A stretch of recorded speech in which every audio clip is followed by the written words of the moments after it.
Welcome to Not Milk Never Milk. Subscribe if you're lactose intolerant. You'll start by preparing the phone so disabling gallery doesn't cost you photos.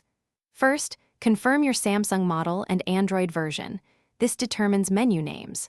Back up any important pictures to cloud storage or an SD card so nothing is lost. Once done, open Settings and go straight to Apps or Apps and Notifications. This is where installed app controls live. You're not uninstalling yet. You're taking the first actionable steps to restrict or disable the gallery app safely.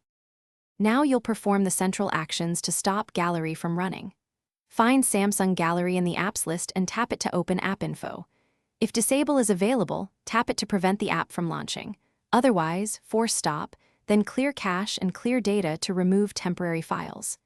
If Disable is grayed out, revoke permissions like storage and camera, and clear defaults so it no longer opens media automatically. These steps shut off behavior. They work because Android prevents background access and auto-launching. Finish by verifying the change and handling edge cases.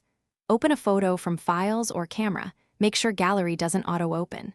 If you need an image viewer, install a trusted alternative and set it as default. Once satisfied, reboot the phone so settings fully apply. If something goes wrong, reset app preferences or reinstall system updates. These often restore proper behavior. As a last resort, re-enable Gallery temporarily to fix issues. Then repeat restrictions. This preserves control while preventing data loss.